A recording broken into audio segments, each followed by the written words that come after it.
Assalamualaikum warahmatullahi wabarakatuh.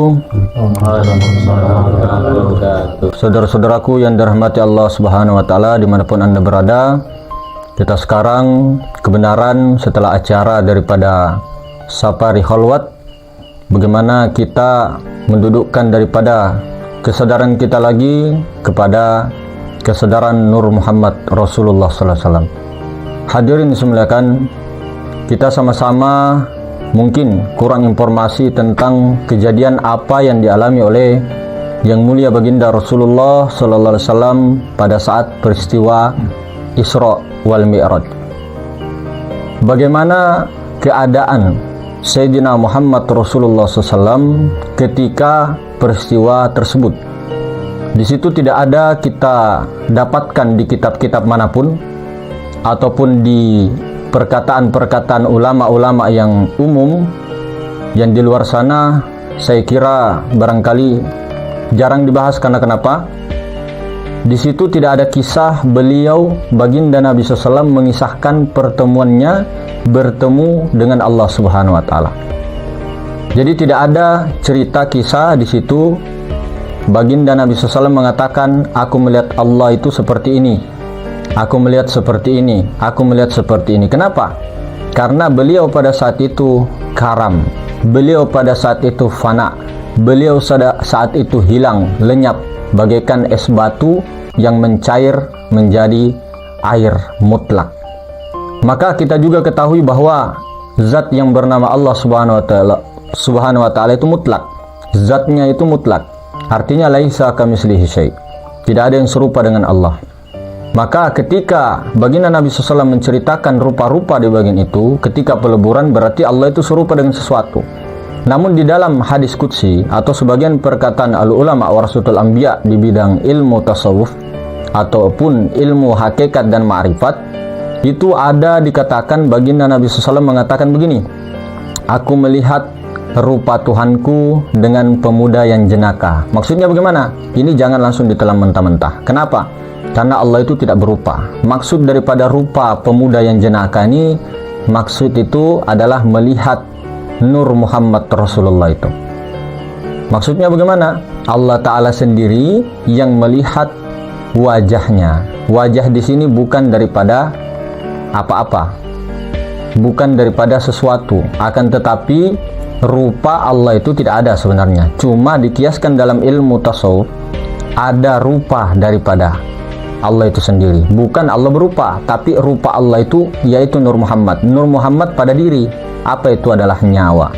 Maka yang dimaksud melihat Allah dalam pemuda yang jenaka, beliau Rasulullah SAW melihat nyawa daripada dirinya, melihat dirinya yang batin atau Ahmad yang nyawa itu. Maka dikiaskanlah seperti itu. Itu pun cuma satu perkataan itu.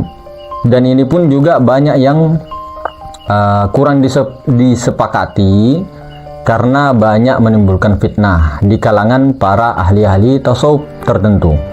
Maka banyak kita ketahui bahwa para ahli tarekat yang memulai perjalanan itu, sebelum dia memulai sholat atau mendirikan sholat, mendirikan sholat beda dengan sholat. Mendirikan sholat, gerak sholat itu, beliau bercermin dulu, melihat dulu cermin.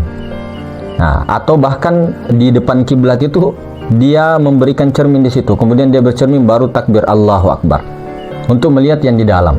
Karena yang di dalam itu serupa dengan yang di luar. Tapi ini perlu diketahui, ini makom tauhidus sifat. Ketika makomnya tauhidus zat, tidak seperti itu lagi. Karena zat itu laisa kamitslihi syai', tidak serupa dengan sesuatu. Bagaimana mau diserupakan dengan sesuatu sementara Allah Subhanahu wa Ta'ala itu tidak punya rupa, Allah Subhanahu wa Ta'ala itu tidak punya bentuk, Allah Subhanahu wa Ta'ala itu tidak punya jirim dan tidak berbau dan tidak bisa dirasa-rasa. Adapun yang kita rasa-rasa itu adalah zat sifat. Zat sifat itu Ahmad atau Nur Muhammad yang qadim itu.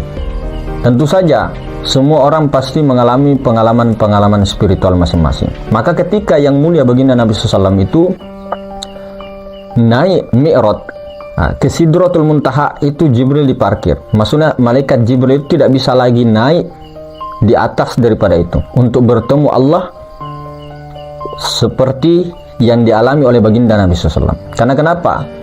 Ketika Jibril melewati daripada tabir itu, maka Jibril terbakar, sayapnya terbakar, semuanya, dirinya bahkan hangus terbakar. Jibril tidak berani, karena Jibril ini kalau kita ke diri itu wilayah akal, akal yang jasmani, akal ruhani, akal nurani. Sementara akal rubani itu adalah akal yang dikendalikan oleh kesadaran. Sementara baginda Nabi SAW itu rela untuk membakar dirinya, rela untuk membunuh dirinya, rela untuk mematikan dirinya. Jadi memang ketika kita mengetahui Nabi SAW itu ketika di Mekah, Pak, 13 tahun itu makrifat, ilmu tauhid, ilmu hakikat. Nah, ketika hijrah ke Madinah terjadi peristiwa Isra Mi'raj. Ketika beliau turun itu, beliau menerima sholat apa tidak? Menerima sholat, menerima sholat. Tapi kenapa beliau 3 tahun 3 bulan beliau tidak mendirikan sholat, tapi beliau menerima sholat? Setelah peristiwa Isra Mi'raj itu beliau tidak langsung sholat 5 waktu. Nah, maka ada yang perlu ditafsir di sini. Kenapa? Apa itu sholat? Apa itu mendirikan sholat? Kalau sholat itu adalah terhubung, penghubung, bertemunya hamba mi'raj kepada Allah, bertemunya Rasulullah, meleburnya Rasulullah kepada Allah Subhanahu wa Ta'ala. Maka pada saat ketika dari Sidratul Muntaha masuk ke dalam wilayah ketuhanan itu, ini apa namanya, secara syariat ya, masuk ke dalam wilayah ketuhanan itu, beliau sebelum masuk itu sudah terbakar, sudah meleburkan dirinya. Sehingga yang ada itu pada saat itu hanyalah Allah Subhanahu wa Ta'ala sendiri, melihat dirinya di luar dirinya, melihat dirinya sendiri, nah, dalam rupa Nur Muhammad sallallahu alaihi wasallam. Nah, maka ketika hadirin semuliakan, ketika baginda Nabi SAW setelah turun dari mi'rajnya, beliau kenapa tidak melaksanakan itu selama 3 tahun 3 bulan? Yang diterima oleh Rasulullah SAW itu apa? Itu sholat. Itu sholat. Sholat itu ketika seseorang berhasil membakar dirinya, membunuh dirinya, maka itu yang dimaksud bertemu sholat. Itulah yang dimaksud bertemu Allah. Nah, inilah yang diterima baginda Nabi. Lah, lantas kenapa bisa begitu, Mas? Ya memang begitu sejarahnya, faktanya begitu. Kalau mendirikan sholat itu diajar oleh malaikat Jibril. Mana? 13 rukun sholat. Itu malaikat Jibril yang mengajarkan Rasulullah SAW secara syariat ya. Secara syariat melalui baginda Nabi SAW. Tapi ketika perintah sholat ini, ketika mi'raj di situ, itu memang bukan dari 13 rukun sholat. 13 rukun sholat setelah mi'raj.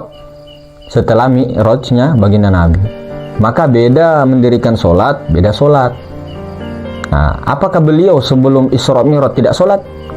Kalau orang bilang tidak, salah, keliru. Kenapa? Beliau itu sudah sholat sebelum perintah Isra Mi'raj.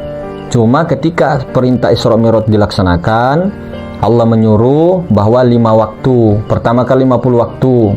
Nah, sekarang 5 waktu. Maksudnya di waktu-waktu itu sholatlah kamu di dalam subuh, duhur, asar, maghrib, isya, itu jaga itu sholatmu itu hubunganmu antara Allah Subhanahu wa Ta'ala, hubunganmu dengan Allah. Dirimu tiada lenyapkan, karamkan, bagikan es batu yang mencair menjadi air. Nah, itu yang dimaksud sholat. Paham sendirilah kata-kata itu, tidak perlu kita inikan peribahasakan lagi. Nah, hadirin semuanya, ini juga terjadi peristiwa seperti peristiwanya Nabi Musa alaihissalam waktu di Bukit Tursina. Nah, beliau disuruh sebelum masuk ke wilayah suci Muqaddas itu, lepaskan terompahmu, ilmumu, lepaskan itu, kau punya ilmu, lepaskan semua itu pikiran dan perasaanmu, jangan bawa di lembah suci, ini lembah suci tua. Nah, maka hadirin semuanya, ketika Sayyidina Musa melepaskan daripada terompahnya, beliau melihat api di depan. Lantas api itu berfirman, innani anallah la ilaha illa ana fa'buduni wa aqimis sholata li zikri. Sungguhnya wahai Musa, aku ini Allah. Nah, ini api loh, api yang merah sangat membara mengatakan, aku ini Allah. Nah, apa pada saat itu pandangan Nabi Musa ke api? Tentu tidak. Tidak. Maka ketika Nabi Musa melihat api itu, beliau itu tidak melihat api. Sudah lenyap daripada dirinya, lenyap juga api itu. Kesadaran-kesadaran makhluk itu lenyap. Sehingga yang dilihat adalah kalam-kalam Allah. Nah, kalam ini adalah sifat Allah. Itu tiada lain daripada zat Allah sendiri yang berfirman. Tapi memang baginda Musa alaihissalam itu melihat tembus kepada zat mutlak itu. Maka hadirin semuliakan, bagaimana kisah yang mulia baginda Nabi tadi, kita renungi masing-masing, kita pahamkan masing-masing kepada diri bahwa kita ini tidak patutlah untuk saling berdebat, saling bertengkar sesama. Kalaupun kita ini menafikan daripada sholat secara syariat atau mendirikan sholat, yang penting kita ini tidak pernah mengatakan bahwa itu tidak ada. Itu memang ada. Nah, maka yang mengaku umat baginda Nabi SAW, bagaimana kita ini suatu saat nanti, kalaupun kita tidak kuat sekarang ataupun apapun alasannya, suatu saat kita akan menjalankan itu dengan mendirikan sholat, dengan sholatnya sekaligus. Seperti yang mulia baginda Nabi. Nah, maka perhentian daripada ulama-ulama kita, wali-wali kita, al-arif billah kita, semuanya itu ada di syariatullah. Semua puncak-puncak keilmuan itu ada di syariatullah. Karena sesuatu yang tidak didampakkan, dipraktekkan, maka itu hanya kosong belaka, sia-sia. Maka bagaimana dengan sholat itu betul-betul sebagai penghubung kita melebur kepada kesadaran zat mutlak. Kita ini melebur kemana dulu? Ya, otomatis mengantarkan jiwa kita ini berserah total kepada Rasulullah. Barulah Rasulullah SAW sendiri, atau yang dimaksud Nur Muhammad Rasulullah itu melebur lagi kepada zat mutlak. Nah, zat mutlak itu yang mana? Nah, yang kita pahamkan adalah yang maha ruang itu, yang tubuh diam itu. Nah, kalau kedudukan pada diri ya di dalam pusar tersebut. Bukan kita menyadari bahwa pusar kita diam, bukan menyadari tubuh kita yang diam, tidak, tapi tubuh diam itu yang disadari. Itulah maha ruang zat mutlak. Disitulah pikiran kita, perasaan kita dilemparkan, disitulah jangkar kita diturunkan. Maka ketika ingin mencapai daripada wahyu, atau bukan wahyu, kalau Nabi itu wahyu, maka untuk mendapatkan daripada ilham atau ilmu laduni daripada Allah, itu pikiran dan perasaan dileburkan kepada Allah, diserahkan semua kepada Allah. Apapun masalah kita, apapun ujian kita, apapun pertanyaan-pertanyaan kita leburkan kepada Allah, zat mutlak. Pahami itu, lihat itu yang di depan matamu itu sangat jelas, terang dan nyata. Apakah kamu tidak melihat? Atau apakah kita buta selama ini dengan tidak melihat Allah Subhanahu wa taala? Maka hadirin semuliakan, cuma di dalam peleburan itu bukan kita memandang keluar, tapi mandang ke diri. Diri itu bukan di dalam, diri itu bukan di luar. Diri sebenarnya diri itu adalah zat mutlak Allah Subhanahu wa taala. Maka disitulah dileburkan. Bukan kita menafikan guru kita, bukan kita menafikan wali-wali Allah, bukan kita menafikan orang-orang sakti. Tapi ketika kita punya masalah, kita punya pikiran dan perasaan yang tidak bisa terjawab sama sekali, kita melebur kepada zat mutlak, turunkan jangkar kita ke situ, ke tubuh diam itu, maha ruang itu, sehingga ada ilham daripada Allah. Itulah yang disebut wahyu sejati. Itulah yang disebut wahyu makutarama. Itulah yang disebut ilham-ilham yang la sautin wala harfun, tidak ada suara, tidak berhuruf. Kita mendengar bukan dengan telinga. Kitanya di sini dinafikan, tapi Allah Ta'ala sendiri yang memberikan ilham-ilham semacam ladunia, mengajarkan hamba-hambanya, mengajarkan tajallianya sendiri untuk mengatasi masalah-masalah yang ada, baik itu dunia ataupun masalah-masalah akhirat. Nah, kenapa? Bukan kita nafikan wali-wali atau apa, bukan kita kemana-mana. Tapi lebih bagusnya karena ini langsung dari sumbernya, zat mutlak. Kenapa kita lebih mendengar daripada yang sudah tertakar-takar, yang sudah mengalami beberapa dari sumber mata air terus ke sini? Kenapa kita tidak langsung melebur ke situ? Kenapa kita tidak meleburkan diri kita ke situ? Sehingga ada ilham-ilham yang diajarkan Allah Subhanahu wa taala.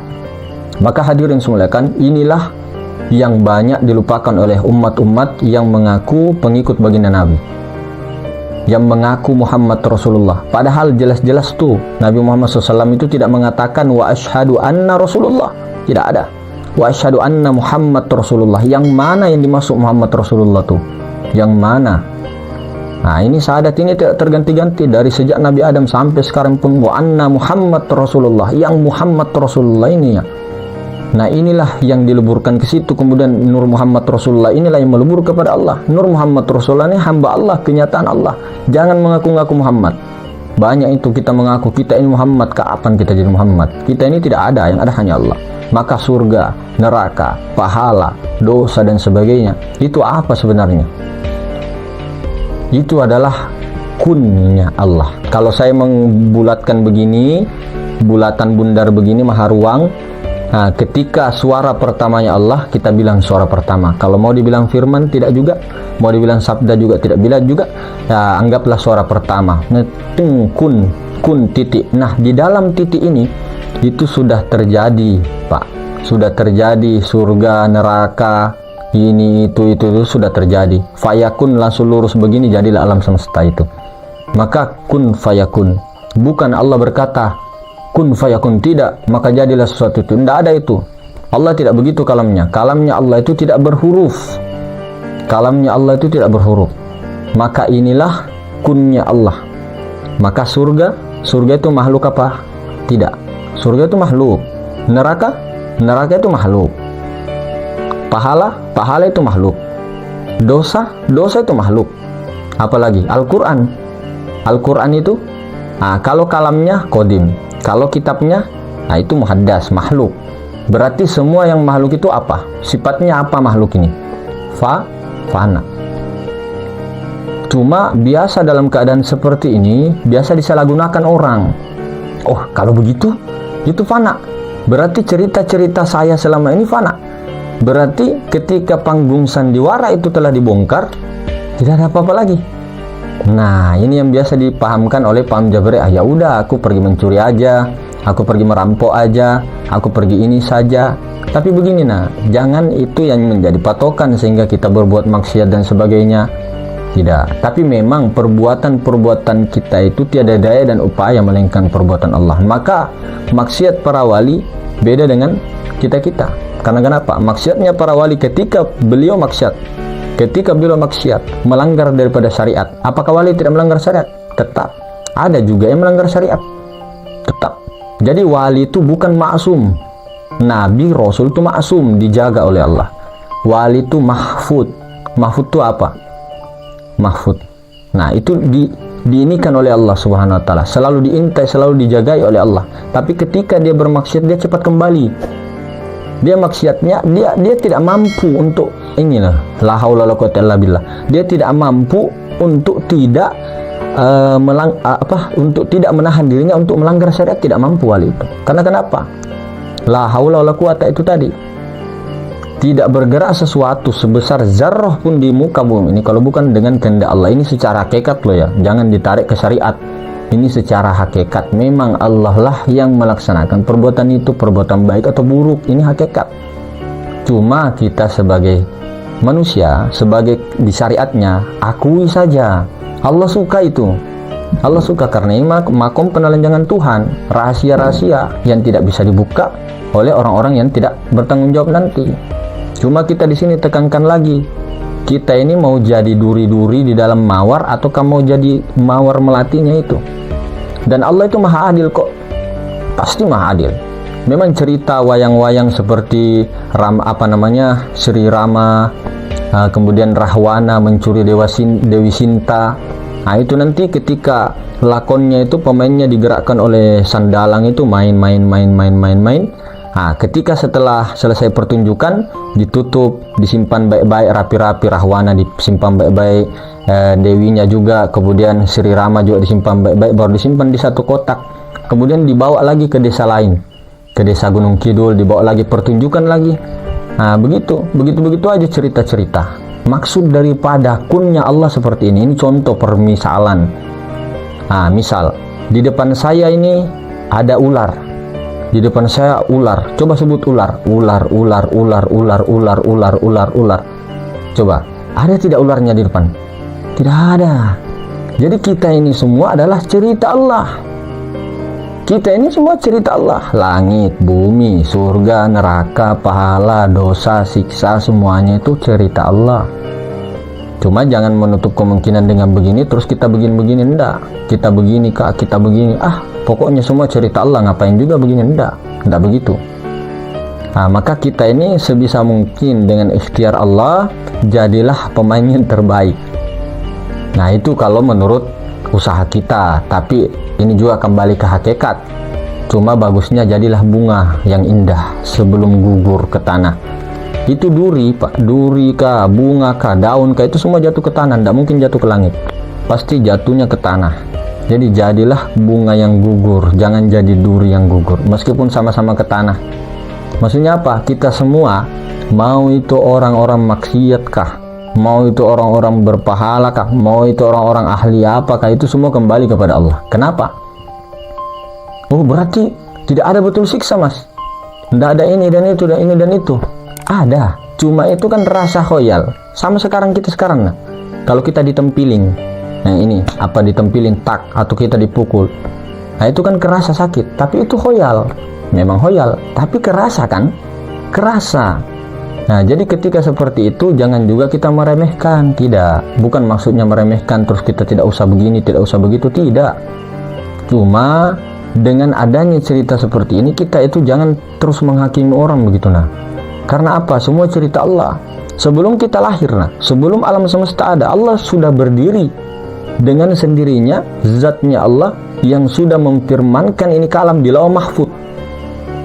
Sebelum kita berdiri sholat sudah ada ceritanya, kamu sholat nanti begini, kamu ini begini, kamu begini, ini begini, itu begitu. Mana kekuatan kita? Tidak ada. Nah, cuma dengan itu tadi jangan disalahgunakan. Bukan, ini untuk sebagai pelajaran. Marilah kita dengan semua itu berbeda. Meskipun berbeda itu jangan saling menyalahkan. Ikutilah jalan alur masing-masing. Akan tetapi di sini, di dalam panggung syariat ini, manusia itu diantar untuk menjadi khalifah, pengganti Allah, utusan Allah. Kemudian mengikuti daripada utusan-utusan Allah itu untuk menjadi, meleburkan dirinya, kemudian menjadi khalifah lagi. Begitu terus. Makanya Muhammad Rasulullah itu tidak mati. Makanya ketika Sidin Umar ketika baginda Nabi SAW meninggal, itu juga suatu isyarat loh, bahwa jangan kau katakan Muhammad meninggal, Nur Muhammad itu, karena Nur Muhammad ini akan terus ada sampai akhir zaman. Maka bagaimana tadi ya, kisah-kisah kita, apapun yang terjadi, mau apapun juga itu tetap ada. Sudah selesai, tinta telah kering, pena telah diangkat, sudah tidak bisa. Kalaupun ada orang yang bisa berubah, ya silakan. Ada juga mengatakan, iya itu tidak bisa berubah. Tapi kalau kita tidak bisa merubah, tapi Allah bisa merubah. Memang Allah punya sifat jais, sifat kehendak. Tapi Allah Ta'ala itu tidak seperti kita. Allah Ta'ala itu bako, tidak berubah-berubah. Masa ya Allah merubah Lauh Mahfuznya? Tidak, Allah tidak bisa merubah. Bukan Allah tidak bisa, Allah bisa. Allah mampu saja, tapi Allah itu tidak akan merubah ceritanya itu. Nah, kita ini dalam cerita ini, dalam cerita khayal. Nah, suatu masa ketika kita semua apapun itu kembali kepada Allah. Oh, berarti tidak ada lagi ini mas? Ada, tetap ada siksa neraka itu. Apakah secara hakikat itu neraka itu apa? Surga itu apa secara hakikat? Surga itu adalah pertemuan dengan zat Allah Subhanahu wa taala, dengan segala kenikmatannya, baru diberi nikmat di situ. Tapi kalau kita tidak bertemu dengan zat Allah di dunia, maka itulah disebut neraka, siksa. Itulah juga siksa kubur dan sebagainya. Nah, cuma berarti tidak ada lagi yang ini nih. Ada, tetap ada. Siksa itu tetap kita rasakan itu, tetap saja.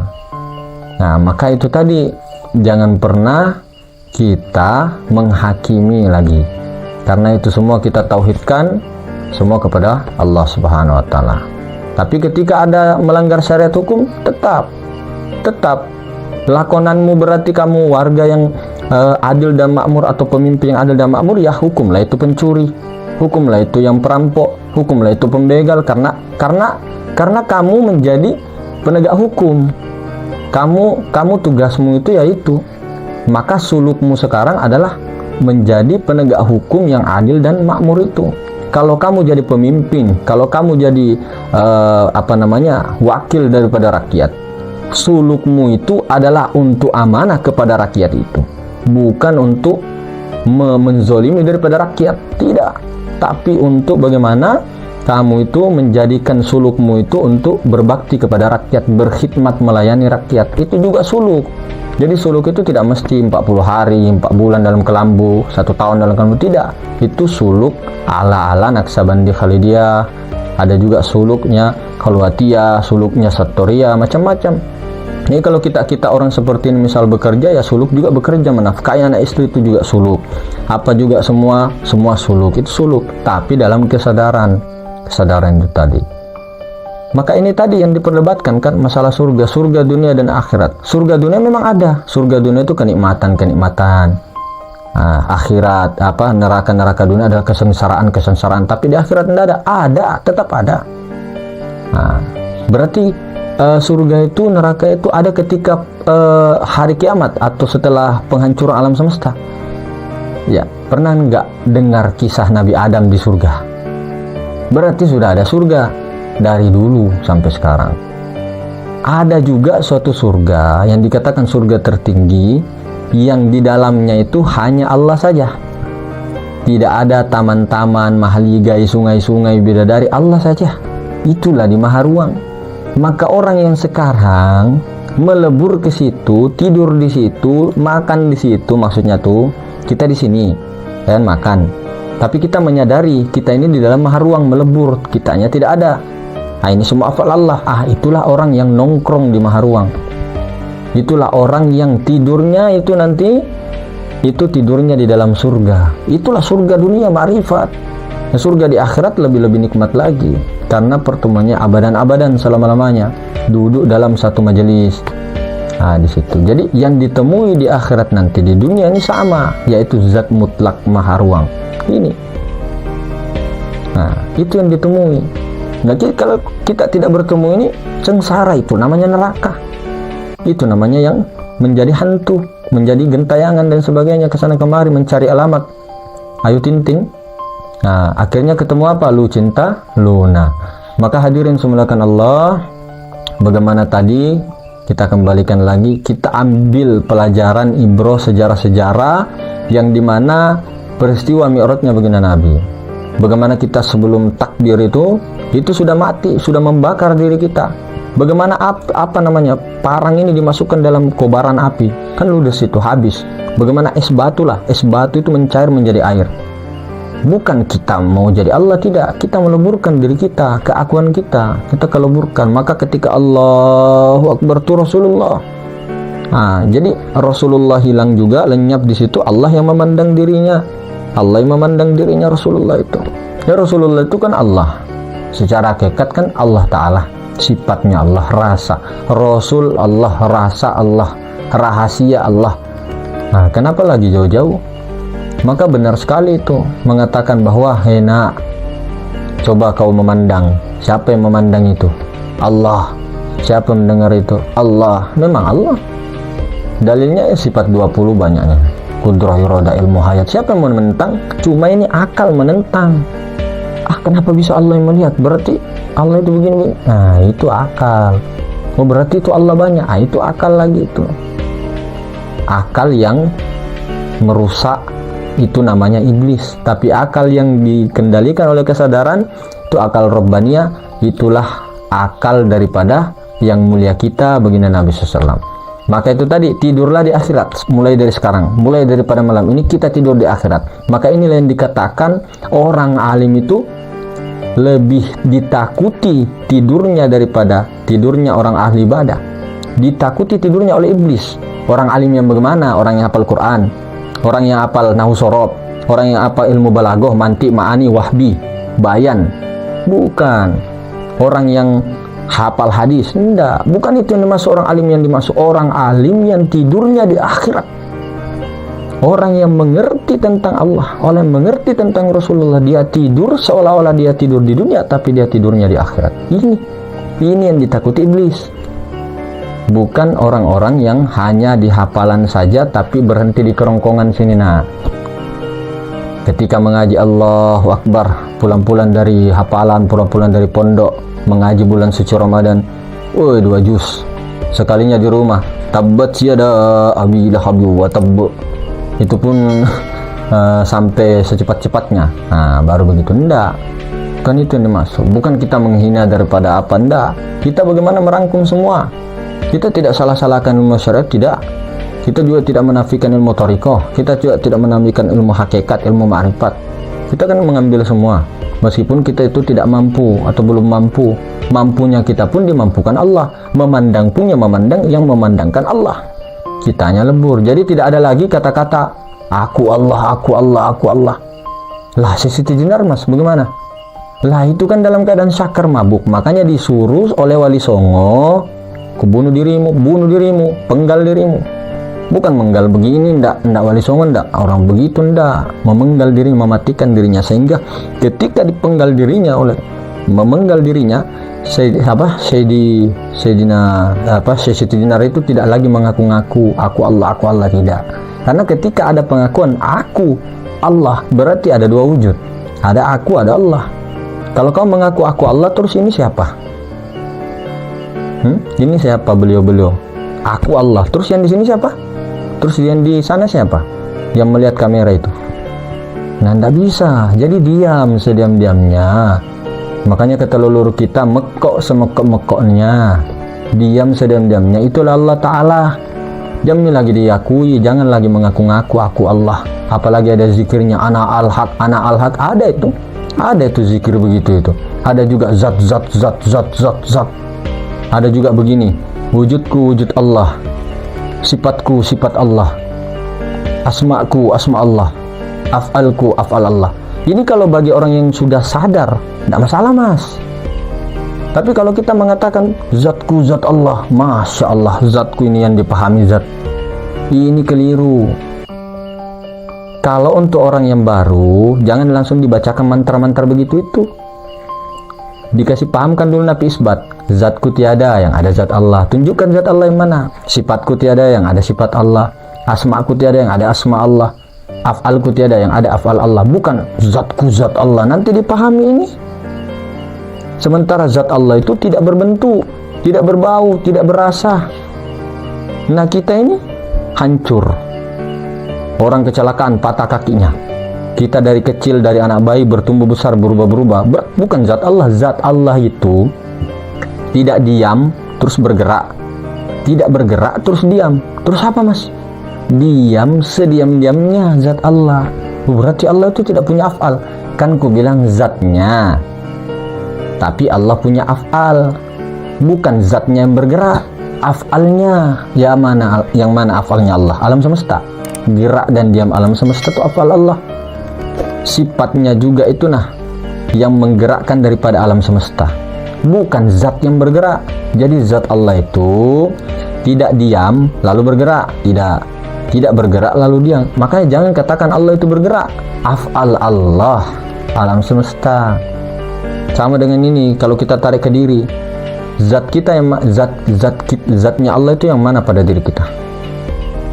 Nah, pada diri kita yang mana? Ruhku kudus itu zat mutlak. Yang mana? Di dalam pusar. Apa di dalam pusar? Apakah usus? Bukan usus. Apa yang di dalam pusar? Langsung ke ruh. Di dalam ruh apa? Zat mutlak. Nah, kalau saya pindah di sini, ada juga zat mutlak itu. Jadi zat mutlak itu bukan di dalam, bukan di luar, cuma kedudukannya di pusar. Kenapa? Karena kalau kita begini, kita pejamkan mata, menyadari maha ruang ini, nah itu bagaikan kita itu di pusar. Nah kita melebur ke situ, sama dengan di sini, melebur ke dalam itu, ke tubuh kosong itu, yang kosong itu, zat mutlak itu, kita melebur di dalam pusar itu, melakukan terus peleburan ke situ. Nah begitu. Jadi jangan katakan Allah itu bergerak. Itu tadi kuncinya. Jadi jangan lagi mantra-mantra seperti itu diturunkan ke anak cucu kita. Takutnya sama dengan aku iki Allah. Lah kalau orang yang paham A-I-U, aku iki urip, orang yang paham tidak masalah. Tapi kalau orang yang tidak paham, kamu ajarkan anak cucumu aku ini urip, aku ini, akunya dia. Apa ndak Fir'aun itu mas? Bang, aku iki wujud, aku ini wujud, aku ini Allah Ta'ala. Akunya yang mana dulu? Sama dengan ketika mengatakan zatku zat Allah. Zat yang mana dulu? Kalau zatmu ini, oh salah, keliru. Jangan. Zat Allah. Mendingan ajarin apa isbat. Zatku tiada, zat Allah yang ada. Aku tiada, yang ada hanya Allah. Tapi ketika di dalam ma'rifat melebur di situ, tidak ada lagi mengatakan aku tiada, yang ada hanya Allah. Diam saja, paham dalam diam. Sudah selesai. Jadi itulah sebelum kita sholat, ya, sebelum kita sholat, leburkan seperti es batu menjadi air. Leburkan keakuan kita. Nah, langsung sadar saja kalau mau ininya, langsung sadar ke Rasulullah yang berdiri, Rasulullah yang berruku, Rasulullah yang sujud, Rasulullah yang duduk, Rasulullah yang mengangkat takbir tuh. Jadi apa-apa kita ini simpelnya begini nah. Jadi memandang sesuatu tuh memandang kepada diri, ini geraknya Rasulullah, yang melihat Rasulullah, yang ini Rasulullah, yang melihat di dalamnya, melihat Rasulullah, menyaksikan yang melihat tuh Allah Maha Ruang. Jadi kemana-mana tuh Nur Muhammad, Rasulullah, Rasulullah, Rasulullah, Rasulullah, Rasulullah. Nah, begitu saja. Daripada kita bingung kemana-mana, tidak. Jadi seperti itu. Nah, kita tidak usah lagi cari-cari Allah Ta'ala, karena ketika kita mengatakan Rasulullah, Rasulullah, Rasulullah, Nur Muhammad, penuhkan dengan Rasulullah, kita melihat, oh ini Nur Muhammad, ini Nur Muhammad, ini Nur Muhammad. Nah, yang menyaksikan penglihatan Nur Muhammad itu ya Allah, kesadarannya itu. Zat mutlak itu yang Maha Ruang itu. Karena kenapa? Kita semua ada di dalam Maha Ruang. Maka Allah itu memandang kepada dirinya sendiri, di dalam dirinya. Di dalam dirinya Allah itu, di dalam diri Maha Ruang itu ada Nur Muhammad. Di dalam diri Nur Muhammad itu ada alam semesta. Maka Allah begini, nah Allahu Akbar. Bukan Allah begini, bukan Allah bergerak begini, enggak. Maksudnya memandang, coba memandang. Maha Ruang ini memandang ke dalam dirinya. Tidak itu Maha Ruang memandang keluar, enggak. Maha Ruang memandang ke dalam. Apa yang di luar Maha Ruang tidak ada. Nah, maka inilah tersingkap hijab ketika mengaji di situ. Di Maha Ruang itu tersingkap hijab 70.000. Sampai melebur situ. Apalagi kalau ada mengatakan di atas daripada Maha Ruang selain Rabbul Izzati, stop di sini, mentok di sini. Ada mengatakan itu kafirnya ribuan kali. Tidak ada lagi di atasnya. Ini sudah akhir dari tujuan puncak ini di sini, tauhiduz zat, zat mutlak Maha Ruang, sudah selesai. Tinggal diyakini, oh di atas ini Rabbul Izzati, sudah diam, diam sudah. Nah, sudah itu tidak ada lagi mengatakan aku Allah, aku tidak usah. Jangan mengaku-ngaku. Kita bukan Allah. Kalau memang kamu Allah, datangkan itu singgasana Ratu Bilqis ke sini. Kan. Itu juga atas kemauan Allah, bukan kemauan Asif Bakia, bukan kemauan Nabi Sulaiman, karena Nabi Sulaiman tidak ada, Asif Bakia tidak ada, semua jin iblis tidak ada, yang ada hanya Allah. Cerita Allah. Tapi kalau kita nafsu begini langsung mengatakan, oh saya sudah belajar ma'rifat terus langsung mau begini-begini, tidak bisa. Memang ceritanya beliau begitu, karomahnya beliau, mujizatnya begitu. Kita tidak bisa mengatur itu. Maka ketika ada karomah kasyaf para wali itu, beliau itu tidak mengetahui. Misal, aku lihat tadi kamu di sana, nah, aku melihat kamu di sana. Padahal kalau memang beliau wali, beliau itu tidak ini kan. Beliau tidak beginikan, oh Raga Sukma ke sana. Tidak. Wali itu tidak begitu. Beliau itu jalan saja mengamalkan amalannya, praktek Nur Muhammad, duduk di situ. Allah Ta'ala sendiri memberikan karomah itu. Bukan dia meraga sukma menjadi 7, menjadi 9. Tidak. Itu namanya lain lagi. Tapi itu namanya wali-wali yang syaiton. Kenapa? Karena dia mempelajari itu. Mempelajari hanya untuk supaya orang itu mengatakan dia sakti. Nah, kenapa? Apanya yang salah? Apakah salah belajar begitu? Tidak salah belajarnya, tapi niatnya yang salah. Nah, sama dengan mendatangi daripada tempat-tempat para wali-wali Allah. Niat kita pertama, ilahi anta maksudi. Apakah kita ke sini tidak ada, di sana di kos kita di kontrakan tidak ada Allah? Apakah di sini ada Allah? Di sini ada, di sana ada. Berarti ada banyak? Tidak banyak. Perhatikan matahari. Tamsil syariat kenyataan. Matahari itu satu. Di Amerika ada matahari. Di Ka'bah ada matahari. Di Indonesia ada matahari. Di Sulawesi ada matahari. Di Jogja ada matahari. Apakah matahari banyak? Kan satu. Nah, jadi seperti itu hadirin sekalian. Bagaimana tadi proses-proses daripada keadaan baginda Rasulullah SAW, tidak bisa menceritakan banyak karena disitulah satu lahar pun sudah melebur Rasulullahnya Tidak ada, yang ada hanya Allah semata-mata, zat mutlak, melihat daripada nurnya sendiri. Maka hadirin, mungkin seperti itu, ditemani dengan saudara-saudara kita, tuan-tuan kita. Masya Allah, perjalanan kali ini sangat luar biasa. Lebih dan kurangnya dimaafkan. Assalamualaikum warahmatullahi wabarakatuh.